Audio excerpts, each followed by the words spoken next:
This is the place where sports opinions collide. Dead in Sports. I'm your host, Kenneth B. Inge.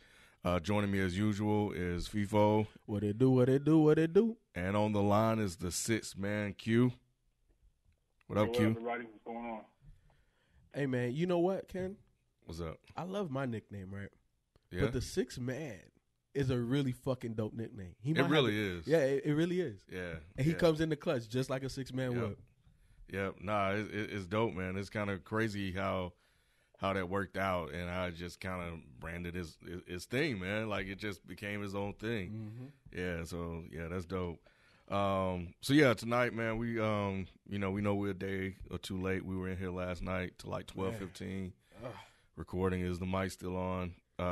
Check that out, man. The podcast is the mic still on podcast. Amazing. Yeah, it's definitely getting better each week. The response is crazy, which I'm loving. Check out the homie, the Manny. I keep calling him the Manny. The Technical Foul Podcast. Check him out.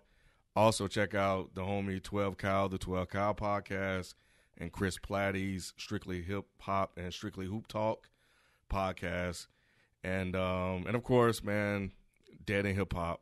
You got to check that out. Subscribe. And subscribe to, go on SoundCloud and hit that follow button. Trust me, you'll want to do that. Dead in Hip Hop. And you know, Dead in Sports everywhere, man. Follow us on Twitter, social, all the socials. So basketball never stops. It don't, man. It don't. It's crazy. Like, and you know, is you know what I find fascinating about this whole thing with Kawhi? You know, people could somewhat say that he sabotaged last season to force his way out. But do you believe that? Let's not talk about the people. Let's talk about us. Do you, Kenneth B. Inge, believe that? Use the whole government. It did cross my mind. It crossed my mind, you know, because that whole situation, we know the Spurs organization, they don't typically mess up like that. You know, maybe once, but the way they completely turned their back on the Spurs organization, Kawhi, it just seemed fishy to me, you know. So you know, we've both have played sports, you know what I'm saying, on several different levels, several different sports, and I believe if you're not right, you're not right, and only you know that. You know what I'm saying? I'm taking a Shannon Sharp stance. I really feel that, because it doesn't matter what the injury is. If I go to take off, it don't feel like it used to, I'm going to let you know. And it doesn't matter what nobody says. If I don't feel right, I'm not going. Because at the end of the day, he is jeopardizing a Supermax. You know, obviously, if he walks, he doesn't get it with another squad, but he's willing unless to he's take traded, that. though, right? Unless he's traded. Yeah. Which is why he's pushing for the trade. Exactly. So he could keep his money and go where he want to go. Slick ass. But it's leverage, No, though. it's smart. It's business. It ain't personal. Well, the Spurs made it personal. He made it personal. Come on, Ken. So you don't feel no type of way about the head coach using your established veterans to come at me? Absolutely not, because I believe Pop knew what was up. But what about what Tony Parker said? That's not crossing any lines? Oh, mine was 100 times worse? That's Pop being Pop. I think Steven Jackson said that he sent them out there to be the voice. Of course. To be the goons. And they did it. They like Pop military man, you know, so they followed orders, you know. And I think they knew, man. And Pop's no fool. No fool. And I understand that. And, you know, he even had to mend his relationship with LaMarcus Aldridge. But my point is you're supposed to be able to change with the people you're coaching, right? Because everybody he's tweaked the system, but he hasn't tweaked himself. He's tweaked himself. He said he had to do that with LaMarcus. Exactly. But obviously not enough for Kawhi. I think it's somewhat on Kawhi, man. I think it's somewhat on Kawhi. Kawhi is for all that we know, for everything that he's presented to us, a quiet, reserved, laid back guy. Kawhi has his henchman. His uncle. His uncle is the one that's gonna pull the strings behind the scenes And Kawhi's just going to sit back and let them go ahead and be the bad guys to his good guy. And I think they see a play in LA. They probably see the play of LeBron going there, and they see a chance to leverage playing with the best player in the NBA, along with some call the second or third best player in the NBA when healthy. They see that as money, man. That's all it is. Business. It is business, man. So, but would you trade him to LA though? I think the way that Pop is maniacal, he won't trade him to an adversary like that. I think if he does trade him, it'll probably be to the East. I just think Pop is that way. He's like, if you want to go to LA, sign as a free agent, lose the money. And that's the leverage that the Spurs have. Plus, he's still under contract. If you were Pop, would you trade him to LA with the assets that they have? No, I would trade him to Boston because they have the most assets to give And up. you could get Kyrie, who wants to play for you, or at least wanted to play for you. True. But honestly, I don't know if I want Kyrie at this point because I think he's injury prone. I think we can officially put that tag on him this year. He's had a couple fluky injuries, but he's been out of a lot of playoffs. Series. Pop can manage that though. Come on. I feel that. Nah. You're gonna put him on the Tony Parker game management plan already? I don't know. And still win like that? Like, I don't know, man. Here, you know what? I'd rather take Jaylen Brown than a whole bunch of draft picks. Because Jaylen Brown has a similar skill set to Kawhi.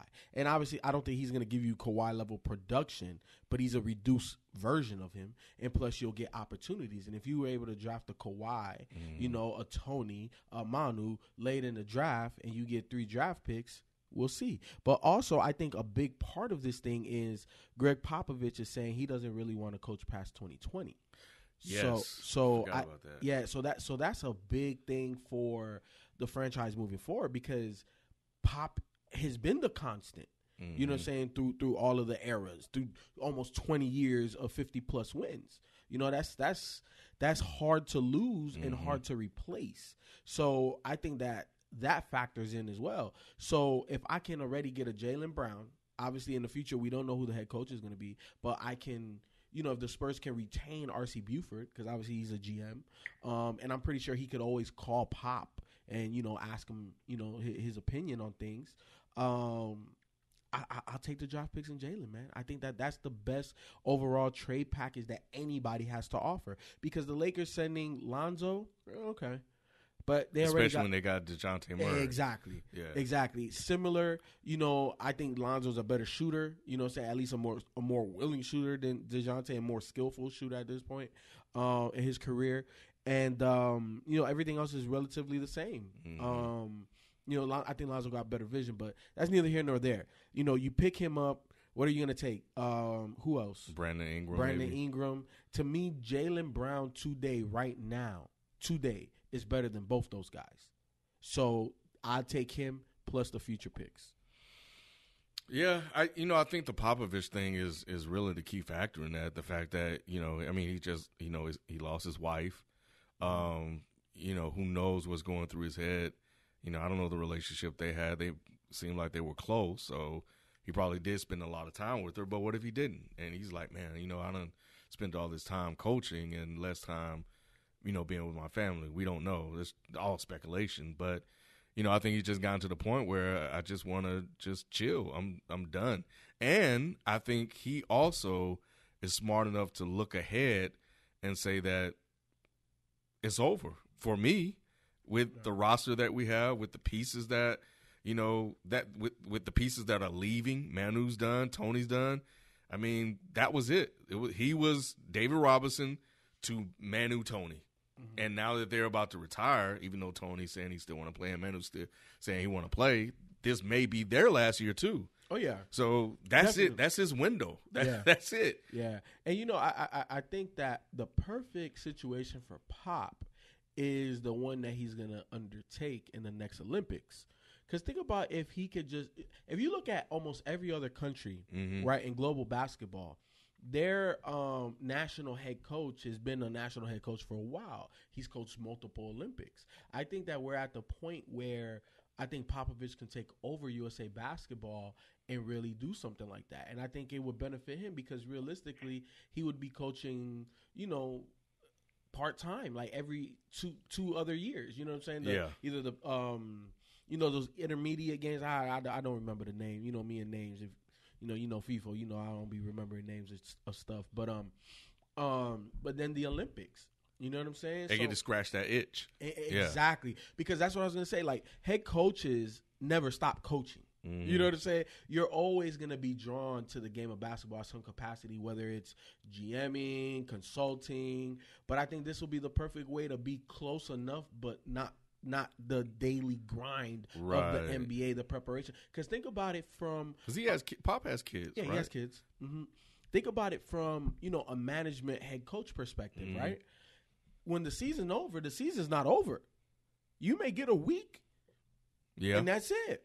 Because now you're talking about the draft, free agency, planning, who we're going to get, who we're going to target. You have draft boards, you have free agent board. Like, you have to meet with these guys, negotiate. Like, it's a lot. Like it doesn't stop for us covering it. Mm-hmm. Imagine for the guys that have to manage it. Right. It's crazy. So it is taxing.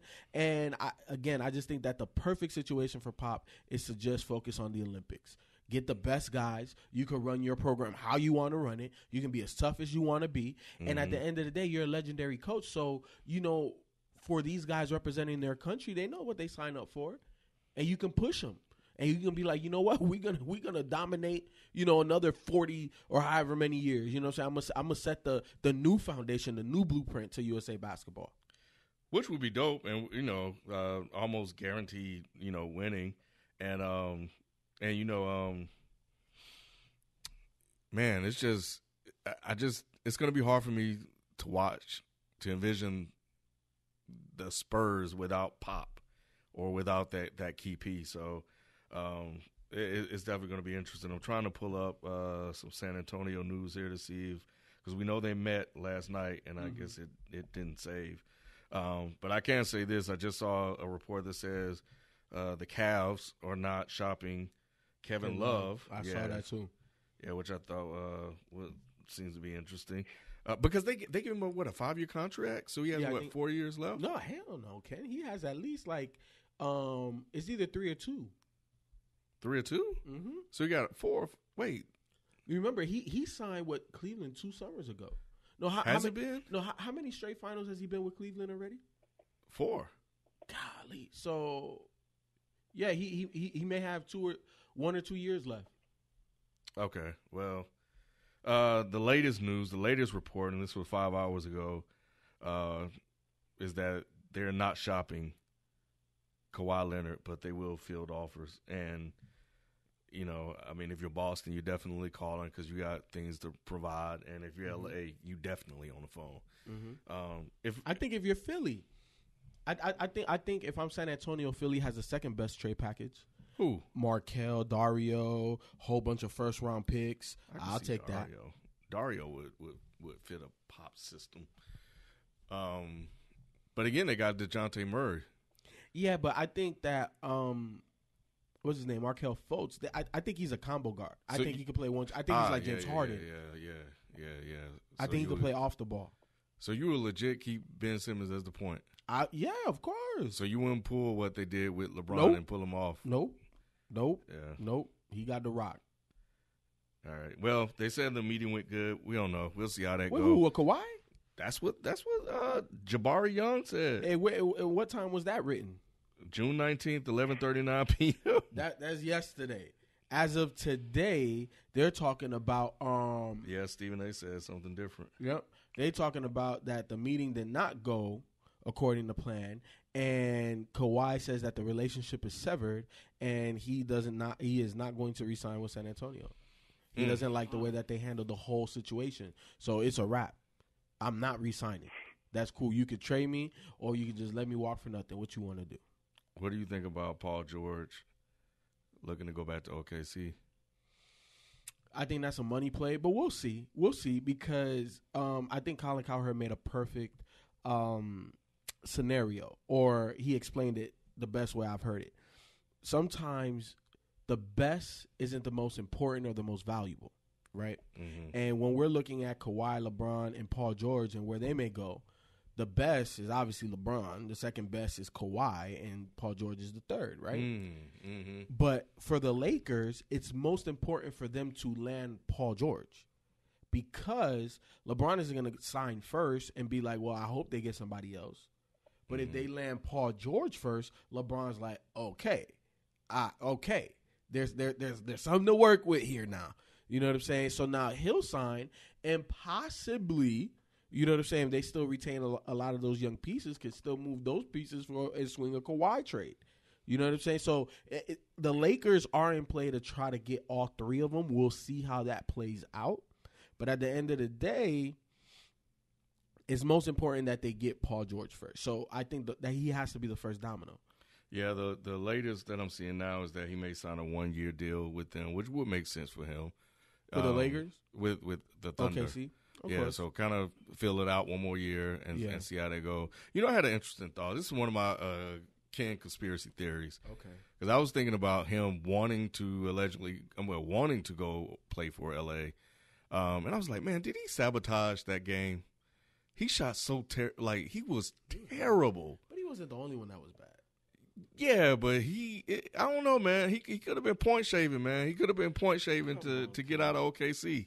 I'm just saying. So if he go back to OKC, then I'll kill that one. But I don't know. It's just, you know, when you're driving, I'm in my commute. I'm driving. I'm looking at news here and there. I'm like, I just thought about the game. I was like, man, because I'm thinking about LeBron and Paul George, Game 7 versus the Warriors to go to the finals, right? Mm-hmm. And I'm thinking about that game with everything on the line and how he played. And I'm thinking about that roster that he had, you know, against everybody in the East and then against the Warriors. And I'm thinking about how at moments in Indiana, Paul George hadn't showed up.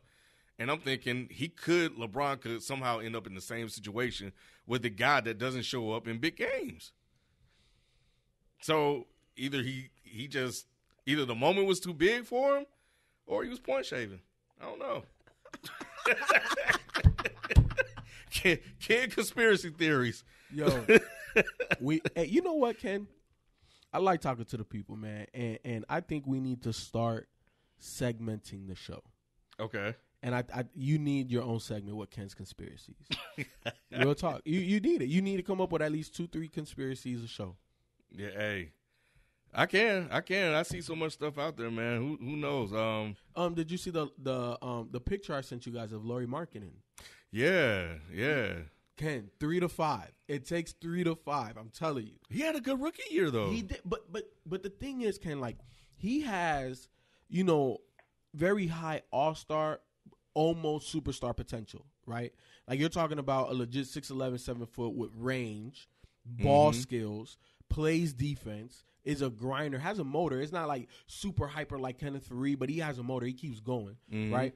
And now he's packing on size.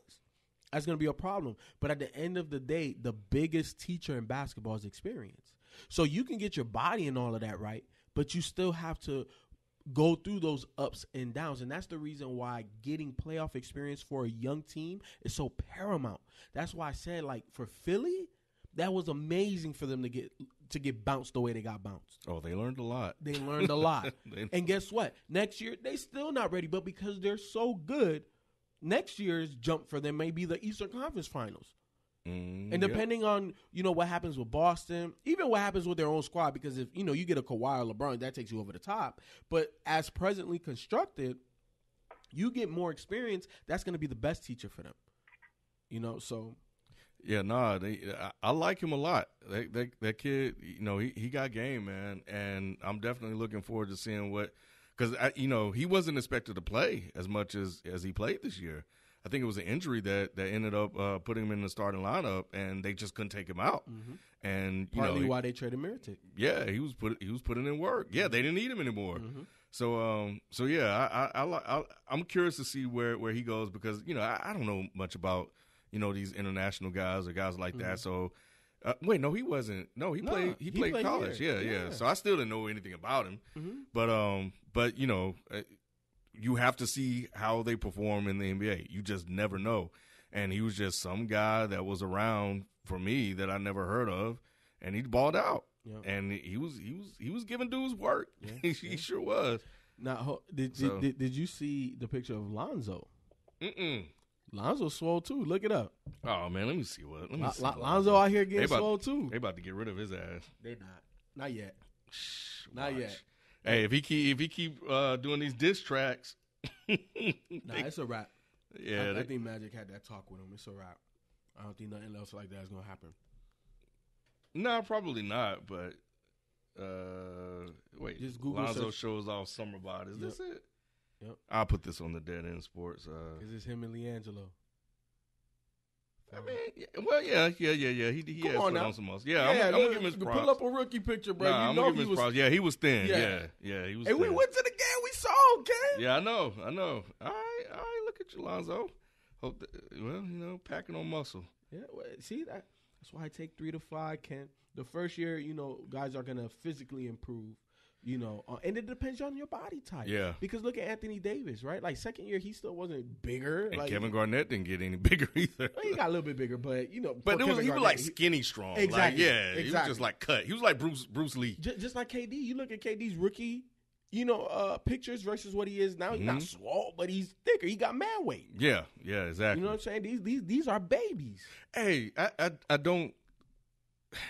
I gotta ask because I saw a video, and then I saw them talking about getting rid of the one and done rule in a couple of years. And I remember LeBron saying he want to play with his kid. We floated that idea out there. We're probably not the only one that saying that he's probably gonna stay to play with his kid. He says that would be an accomplishment. I think LeBron's kid, he looks as good as LeBron, might end up being the GOAT.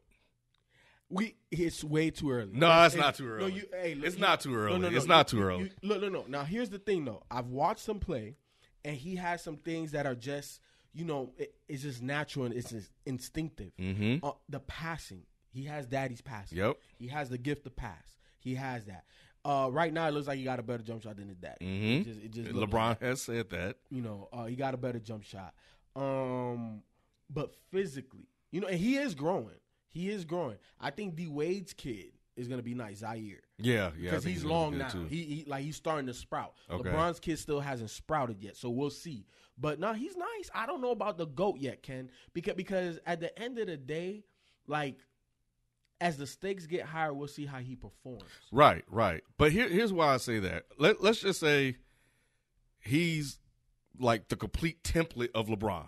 In terms of skills, ability, probably a better jump shot coming into the league. What's the one thing, and we don't know this yet, we have to your point, we have to see it play out. But I'm just thinking, my dad is the best player in the league, and I'm hearing all of this noise. You probably watching the game, but like, man, Dad, go get him, go kill him. Like in other words, he may have the killer instinct by watching his dad. By watching his dad. Yeah. Now, if he is the template of LeBron with that Jordan killer instinct, or just hearing all of the noise, why not?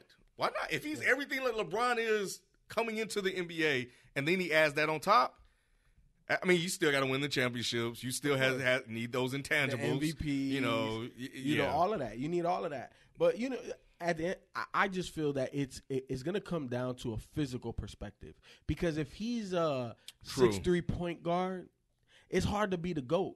Because as nice as Steph Curry is, as nice as Russell Westbrook, Kyrie, all of these, are they going to go down as the GOAT? So we got to be at least about 6'6". Jordan's was 6'6". At least, and I always say it because there's a certain level of physicality you have to have in any professional sport that a small guy just can't have.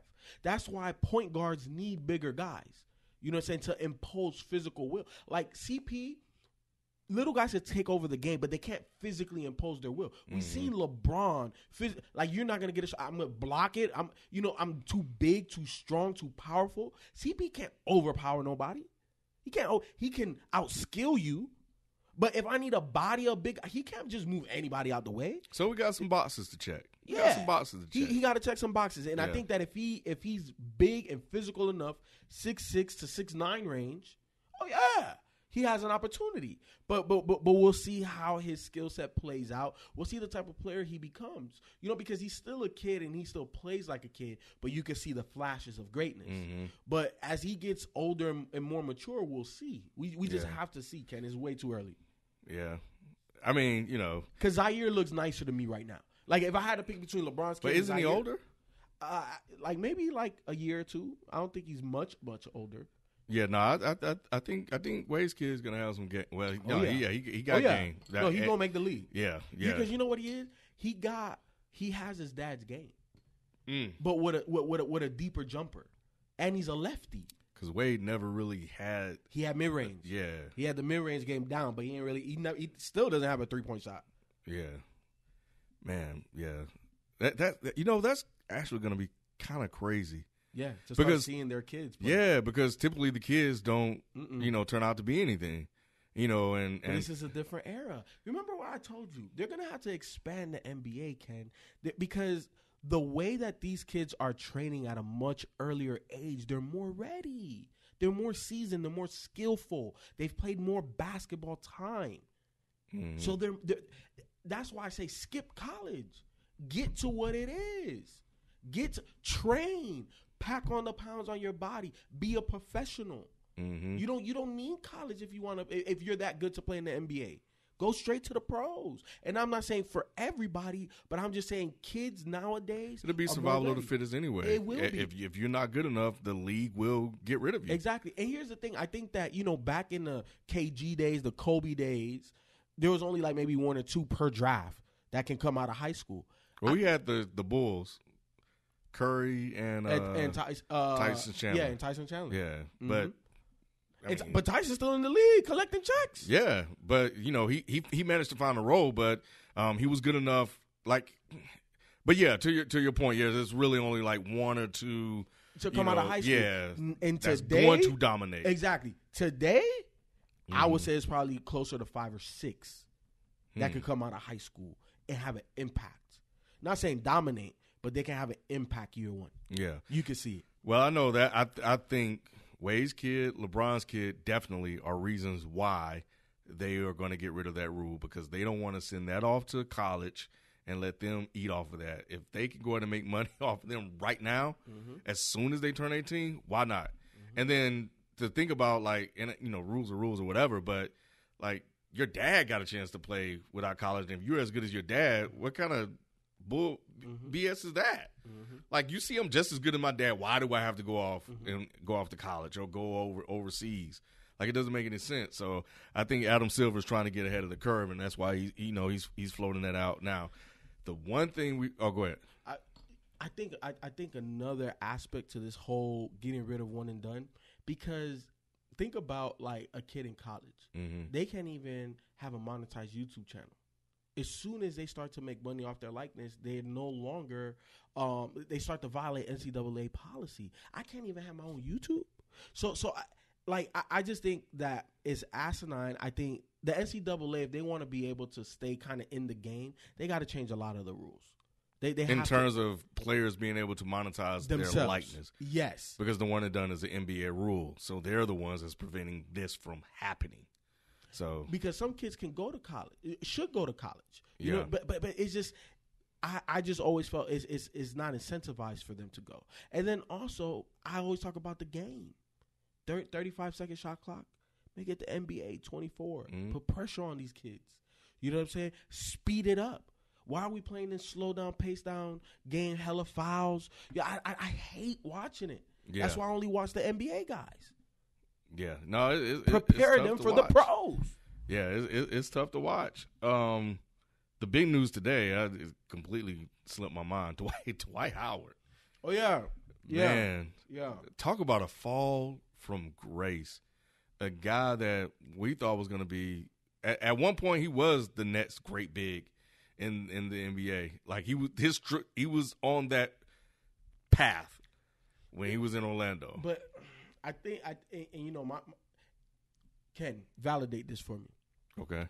During that playoff run where they beat Cleveland to play LA in the finals, what was my strategy for Orlando? Double team Dwight. No. Stick with the shooters. My bad. They double teamed Dwight, which is how they got ran off the court. Exactly. And I said, stick with the shooters. Let Dwight score 50. Because at that time, right, that was his prime, right? Mm-hmm. He was never a skillful big. So the next great big, I think, is extremely lofty. It's just because he was able to dominate because he had 4 other shooters.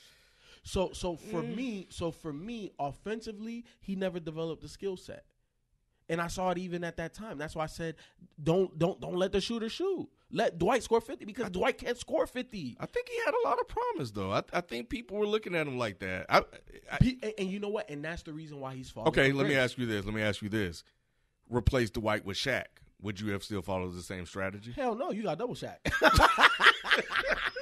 Shaq had an offensive game. Shaq was skillful. Was he that skillful? He became skillful. No, but you know what Shaq's skill offensively was understanding how you're playing him. So he used his size and his weight to his advantage. He was like he was like a big man jiu-jitsu guy out there.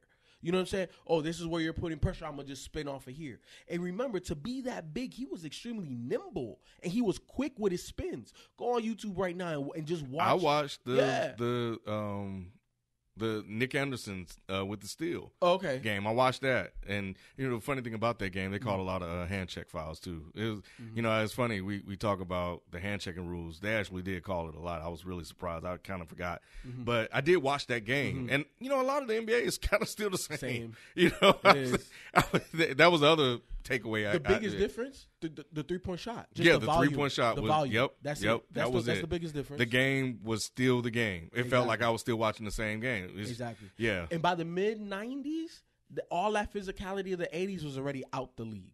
Yeah. It was more physical than it is now, but they started working towards that freedom of movement. Exactly. Yeah. Exactly. But Shaq, he was like, he didn't have a lot of offense to him at that time. But he didn't need to because he was so big and quick. But that was kind of like Dwight Howard, though? No, but Dwight never had the same feel. Shaq is a very underrated passer.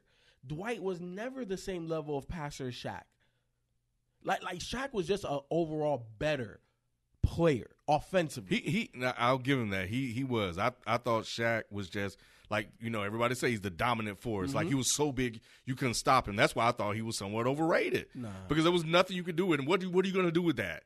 So, of course he's going to have an advantage over everybody else. But not everybody understands how to use it, right? JaVale McGee physically has an advantage almost over anybody in the NBA.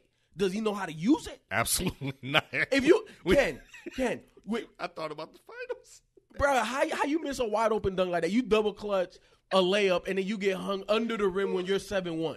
Come on, Ken. This man was in a dunk contest and got hung under the rim in the finals, right? Yeah. But give me 7-1. Give me JaVale McGee's body. I'll turn the NBA upside down. Yeah. Right? But at the end of the day, Shaq knew how to use it. Just because he didn't have as many skills as Olajuwon or the shooting touch of Patrick Ewing. He developed them late in his career. The hook shot. Yeah, the hook. He had moves.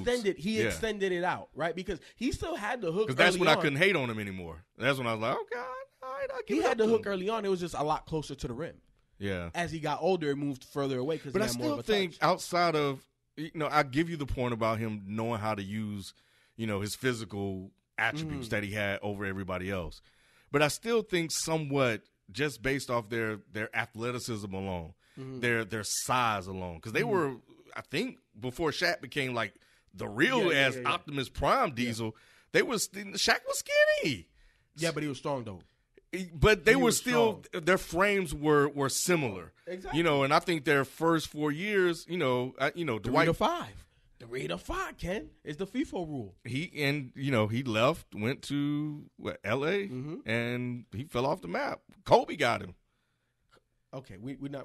Kobe destroyed Dwight Howard. You talking about in the finals? No. Well, no, not the finals. I'm talking about when he left Orlando. Because that was his last year in Orlando, wasn't it? Yeah, I thought you were talking about Shaq. Because didn't he leave Orlando after that finals?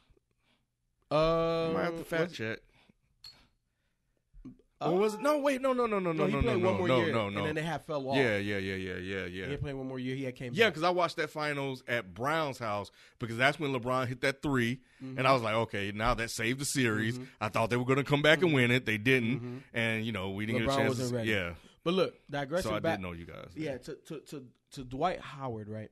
He was heralded as the next great big, but he never had the offensive skill set. He was going to be the next great defensive big. I don't think he took the time to develop the skill set. But that's what he wanted to do, right? And that's the reason why he's fallen from grace, because every other place he's demanded to get the rock, right? Like when he went to Houston, he wanted the rock in the post, right? Everywhere he's gone since Orlando, he's wanted to be the dominant offensive center. Right. And that's the reason why he's fallen off, because he's not that. He's never been that. And if he wanted to develop that, he never obviously took the time to get it. I pulled up the stats. Yeah, he didn't come close to Shaq. Not at all. Come on, Ken. He had 1 year where he averaged 22 points. And Shaq was getting like 30s in the finals and stuff, bro. Yeah, he never took his game to another level, man. Yep, he never great did. Defensive big, not the next great big. He was a master at grabbing rebounds, 14, 15, but yeah, offensively he never. I know he had more blocks than Shaq, and he out rebounded Shaq, but Shaq got him on the points. He spent 1 year in L.A. and they got his ass up out of there. Yeah, Al Kobe, you too soft, man. Well, maybe they put something on him that he obviously didn't have, you know, and that was, I guess, looking at him, I guess maybe just his build and thinking, oh, this guy could be Shaq. And, yeah, Shaq came out the gate. Like his first year, he was putting up 23 and 13. Yeah, he never had a year averaging less than, except when he started to fall off. Yep. Miami, last year in Miami. Not last year in Miami, but second to last year, something like that.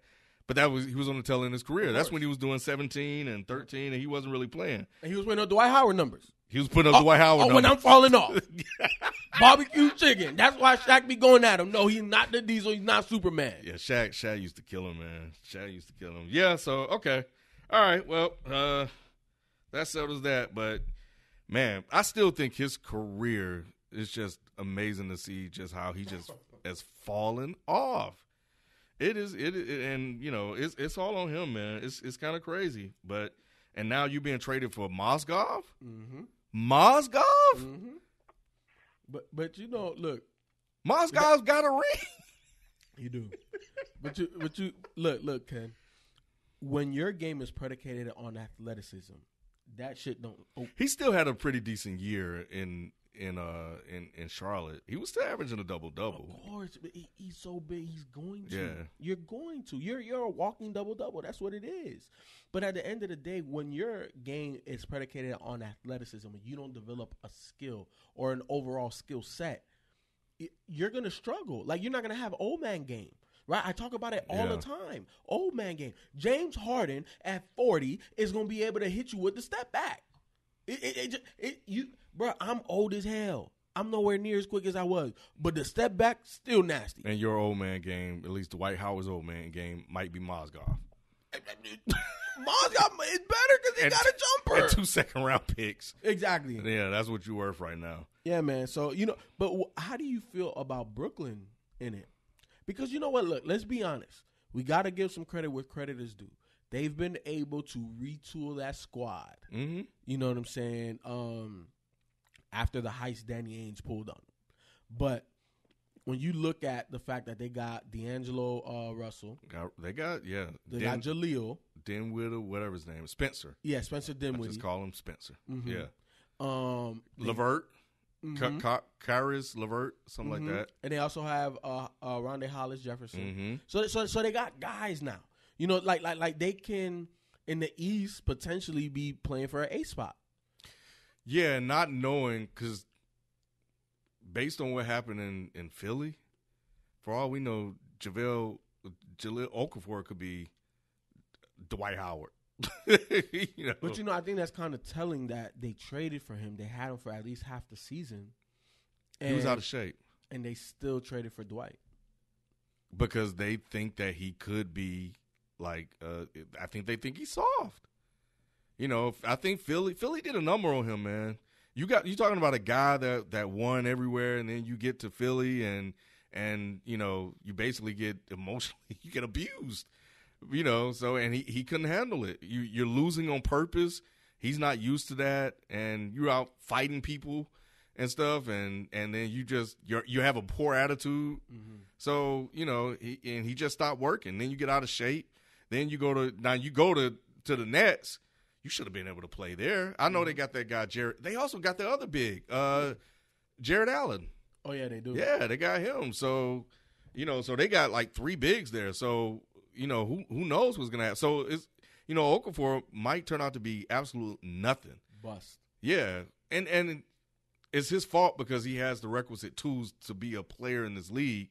But the league is, you grown men, and you will get eaten alive. And he got ate alive, and he's been coddled. He hasn't been able to respond. And now you're gonna be He's a bum. Huh? He's a bum. I'm gonna give him a year, Q. I'm gonna give. I want to see. He's a bum, dude. He's a bum. He can't do anything in the NBA. But like it's bad, man. He had like towards the last half of the season for Brooklyn, he had like I think almost 12 did not plays because the coach didn't want to activate him. He came into last season with Philly, trying this whole vegan warrior diet. Lost like 20 pounds. And he just can't switch on anything, man. He takes way too long to get into his offense. He doesn't know defensive sets. And he pouts when he doesn't get the ball. He doesn't get the ball because NBA offense is like 2 seconds or less now. He wants to take 10 seconds off the clock to post the guy up and get a bad turnaround fader. Like, it's just bad, man. He's just not a good player in the NBA. And I think it's because he pouts.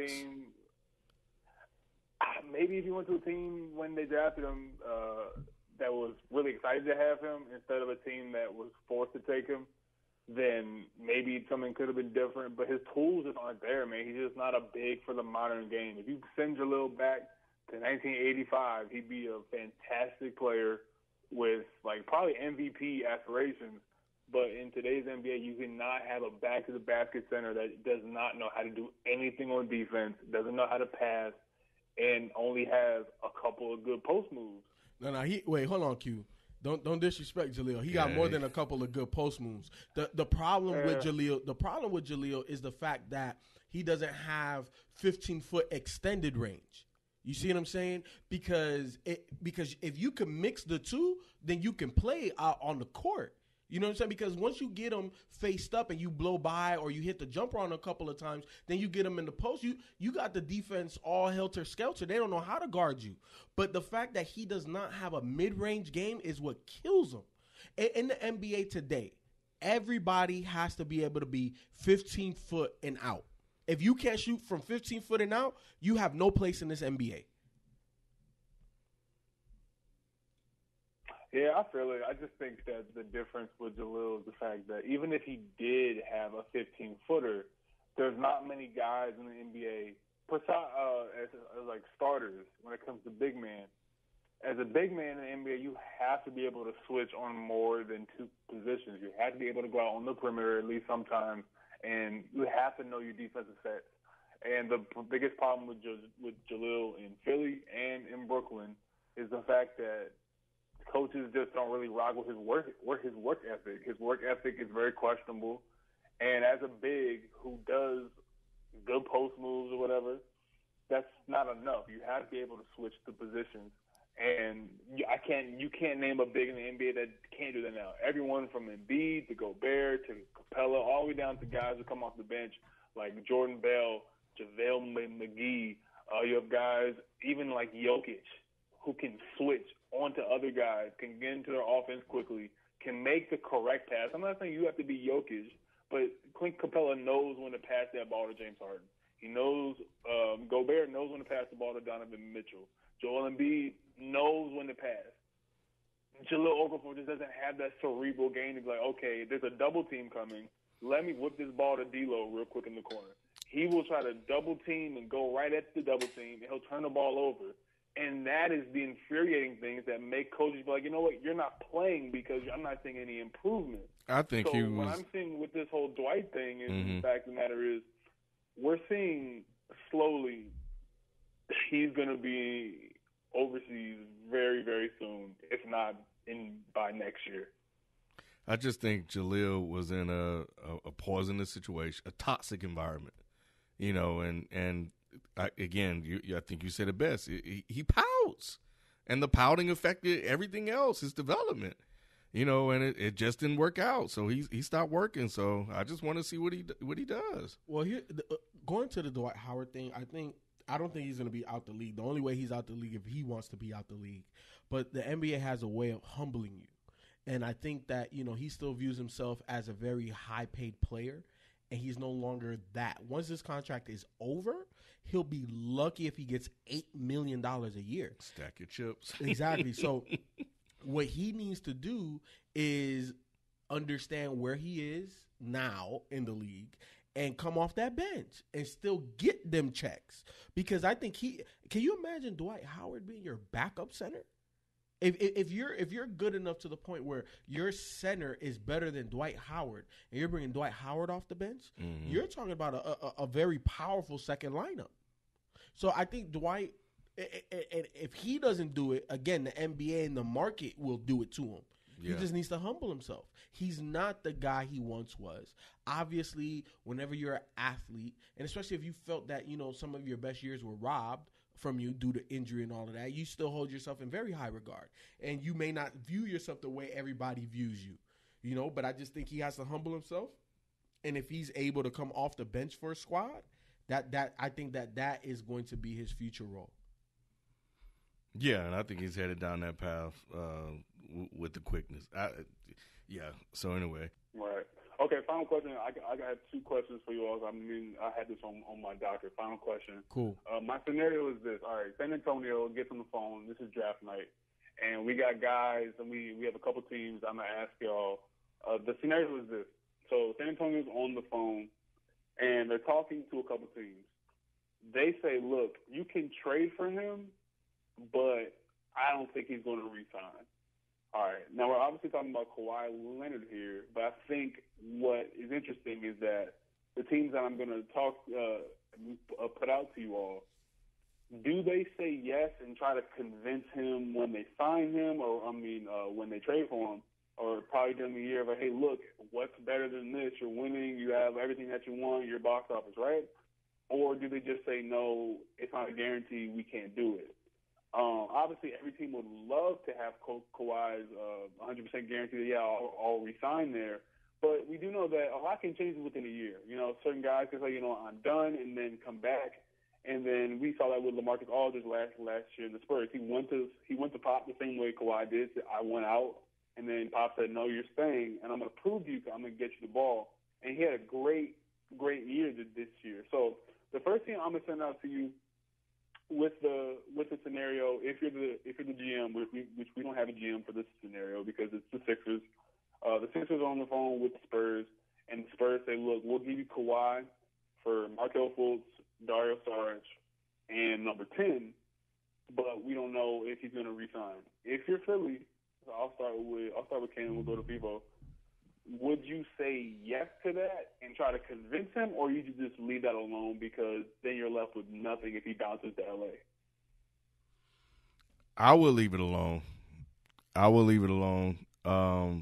Because he's made it very clear that he wants to go to L.A., and I'm not giving up my number one pick for that. Yeah, I understand that because I don't know if he'll be enough to win a championship that year. Now, if I thought he was the piece, like if I made the Eastern Conference Finals and he was the one piece we needed to get to the finals, and with him being able to guard Kevin Durant, yeah, I would look at that. But nah, I would keep Markelle Fultz and see what happens with that, and not give up my assets. I completely disagree. Of course you do. I completely disagree, mainly because, first of all, I will call Kawhi's bluff in losing out on $80 million. Mainly because, look, you don't like Pop, but you're familiar with our system, right? And Brett Brown is the player's coach guy, so he's not going to get on him like Pop. You're going to have familiarity with what we're trying to do, so the learning curve is going to be a lot smaller. Also, your uncle operates out of, what is that, New Jersey. So you're closer to the East Coast now, right? You're closer to your management and the people your brain trusts. Also, you're playing with two of the best up-and-coming stars right now in the NBA. Future faces of the league. And while you're currently a face of the league. And realistically, if they had Kawhi, they would have beat Boston. I'm just being honest. Mm-hmm. You take away Dario Saric, and you take away Markelle Fultz that didn't play, and you add Kawhi to that, and they beat Boston. Yeah, I just, that's too much. As nice as Jason Tatum was, we saw he had moments against Bron, but he no match. You too young. Youngin, you need to get these mango seasons under your belt. And I think Kawhi would have, put him in his place. So I take the risk, mainly because I'll try to call him on his bluff of leaving $80 million on the table. Is LA that promising to you? What do they have? You know what I'm saying? Like, what do they have? Because if you didn't get traded there, you got traded here, and let's say Paul George and LeBron sign there, you can't sign there. So you're gonna pick one of the other 29 teams and leave $80 million on the table. I'll call you on it. I play poker, Ken. Well, he already has a ring, so championship is not high on his list. So I think LA has everything outside of that. Right. All right. So the second scenario that we got Danny Ainge on the phone. Same scenario, except the offer is we get the Sacramento pick, which I think it's top 5 protected. I think so. I think anything outside of 5, they get it. If they don't, I think Boston gets it. So it's a pretty good pick. So we have the Sacramento 2019 pick. We have Jaylen Brown. We have 2 second-round picks. Does San Antonio and Boston agree to terms? Who wants to add more? Who wants another piece? And they know that Kawhi is not giving 100% yes. He's giving a we'll see, but I still want to go to L.A. If you're Danny Ainge, do you take that risk to add him with Gordon Hayward? Or I'll start with FIFO first, actually. Yeah, I'm taking that risk too. Mainly because, again, I'm gonna call him on his bluff. Especially if LA signs PG and LeBron this offseason. Financially, they won't have the room to sign. They'll literally have to gut the entire roster, just have PG and Bron and maybe 1 or 2 minimum contract or rookie deals and get Kawhi and start from scratch. I just, to me, that does not make much basketball sense, especially when all 3 of them play relatively the same position. It doesn't make sense to me. So again, I'll call him on that bluff because again, you put Jason Tatum at the 2 and Kawhi at the 3, and you trade Gordon Hayward for something else. Come on, man. Like, that's plus Kyrie. Oh my God, how do you beat that in the East? So with the fact that you're winning, with the fact that you could get the most money here, I'll call them on the bluff. Go ahead and pick another 29 other teams and leave $80 million on the table and the possibility of winning more championships. Go ahead and leave that. I dare you. I'm with. What do you think, Ken? Because it's like Boston. If you think about this in context. You have Kyrie at your 1. You probably put Kawhi at your 2, Gordon Hayward at your 3. I'm sorry. Tatum at your 3. Hayward at your 4, and Horford at your 5.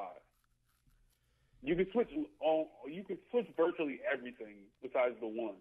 And Kyrie can guard probably a couple smaller threes, but are you taking that risk if you're Danny Ainge, or do you like Jaylen Brown's upside? I know Celtics fans say that he could be the next Kawhi, you know what I'm saying? So why would we trade a younger Kawhi and a cheaper one for Kawhi? The thing is, though, is that your window is right now, though, because Horford is older, so keep that in context. Do you think that Danny Ainge would take that risk, or is it another no for him? I think he would take that. I would, because that's a title. Like, that's a title. You got a guy that can get any, that can score at will. You got Kawhi, who's clutch, who's a defensive stopper. You got the young gun and Jason Tatum. You got Gordon Hayward's back, and you got Horford. Like, that's a title. You're gonna win the championship with that. So yeah, I would take that chance. Adding in everything that FIFO said in terms of the money.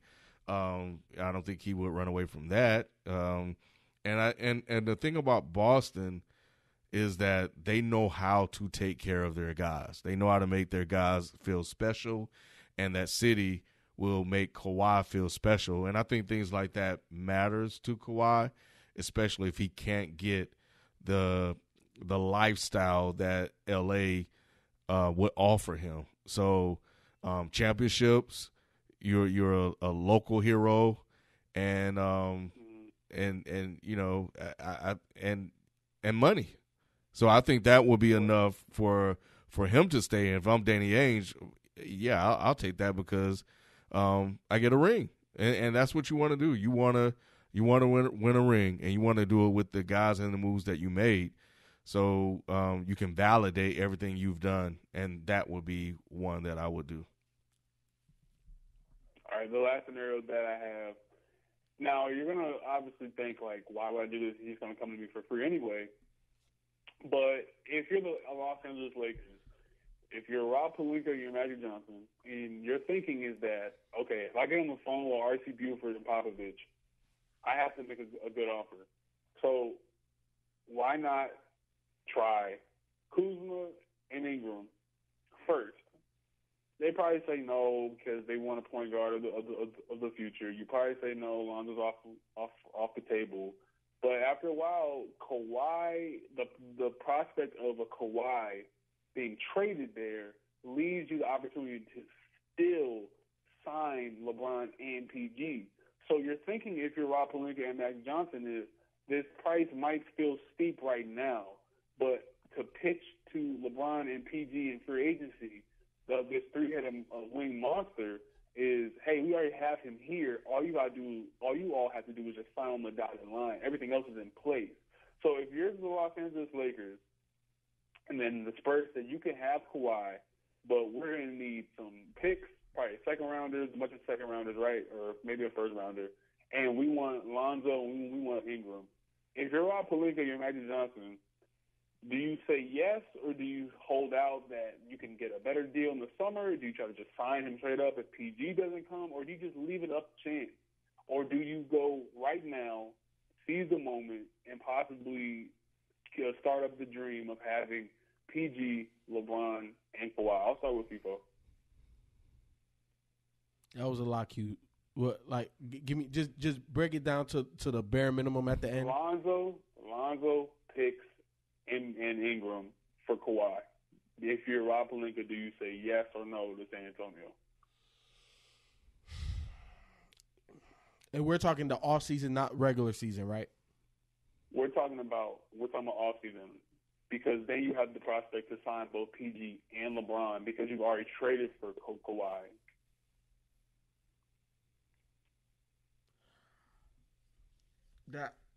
That's tough because again, it goes to my scenario. Like you really want to get three guys that play the same position. I don't know, man. That's tough for me to swallow as a GM, unless you are saying, LeBron, you're going to be our point guard, even though LeBron stated he wants to play more off the ball. So I don't know how it works. So for me, I have to say no, because basketball wise, I still need a point guard, and obviously you're going to have to sign one in free agency. I don't know who you're going to get, because it ain't going to be CP, obviously, when you got three max guys already and the guy that can sign a super max. I don't like it as a basketball fit, all three of them. Any two out of the three, I'll take. All three of them, I will not take. So for me, I can't do it, because if I make that trade and I get Kawhi, obviously LeBron is going to come now, and I could care less about PG. But then what's the rest of the roster? You know, I can't do it. So I wouldn't do it. You know what? I wouldn't do it mainly because, look, you're Magic. You need to make a splash, right? So you're going to get LeBron. You may get PG. But even if you get LeBron, that's good enough. I need to see another year of Ball and Ingram to know what I got. And by the time the offseason comes again, I already know that he's a free agent. He's going to come here anyway. So I've had another year to basically evaluate my current assets, and if PG doesn't sign here and I just have LeBron, then I know I have room to get to sign Kawhi as well. So yeah, because right now PG is talking about he's going to sign a 1-year deal to stay in OKC, 1 or 2 year deal to stay in OKC. So if I only get LeBron, I have the money for him. Thanks everybody for listening. Let us know, leave your comments, if you're watching this or listening to this on YouTube, in the comment section on YouTube and SoundCloud as well. So we'll catch you guys next time. We out. Peace.